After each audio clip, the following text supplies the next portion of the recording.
Hi guys, CryptoZard here. It's time to give you a little bit different content.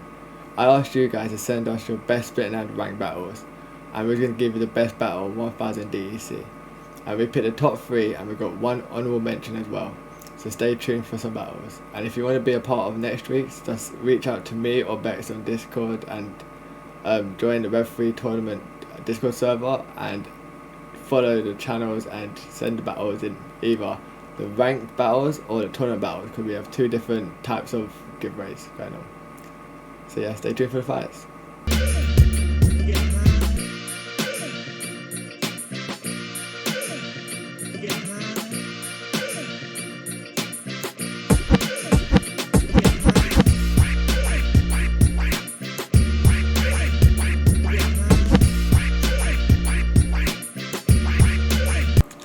And in third place we have Supermanny.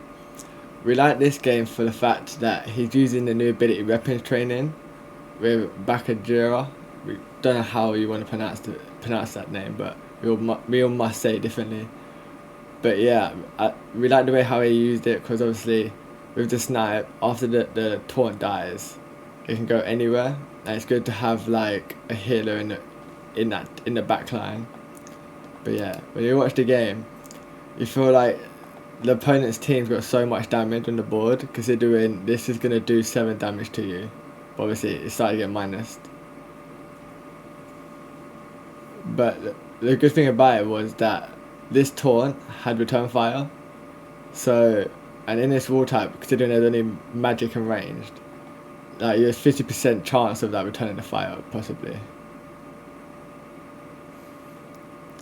But the blast was kind of like, kind of did hurt this card here, but as you can see, the minute it started hitting this card, the healing started coming in.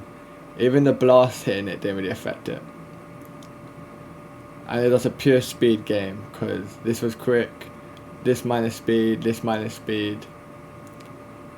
It was a good strategy.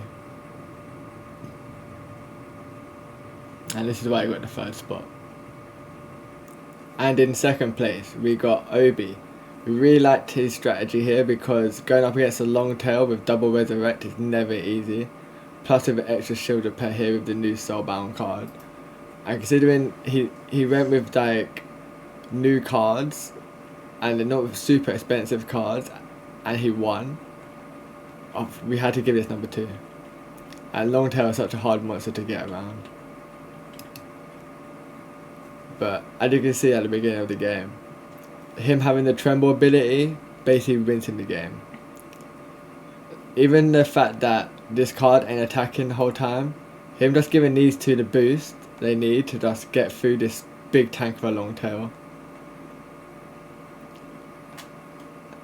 And this card just tanking out and just surviving on a single shield repair. Like, it's unreal.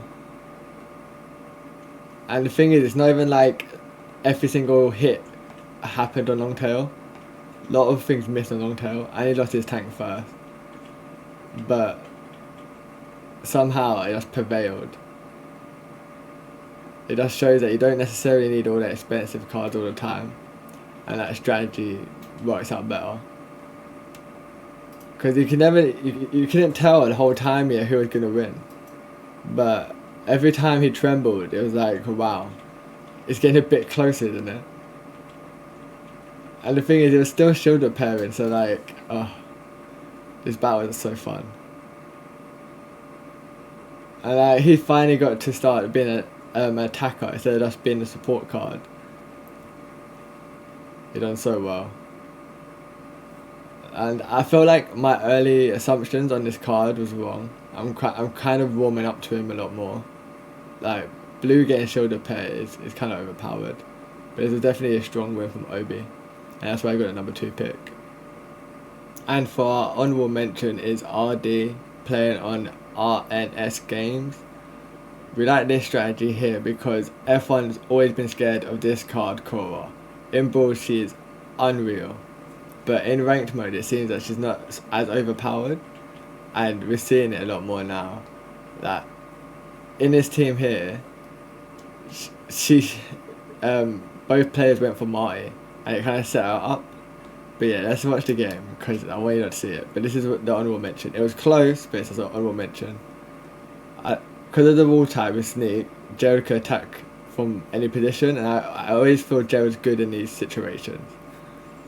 But Cora was gonna get the Marty no matter what, but so did Jared. But Cora already got a kill, so that Bloodlust is already activated, and then she gets it again, and then you think, oh wow, she's doing 10 damage. But then that little 1-2 punch just ended it all.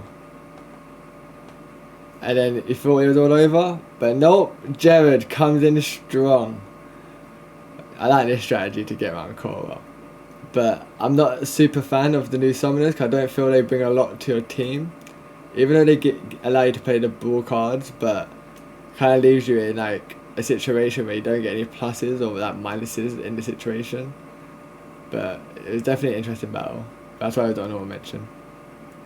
And for our number 1 battle is Shink. All I gotta say here is watch the Sandworm. You definitely need to go get yourself a Sandworm today. Let's rumble. You think he's got a big team.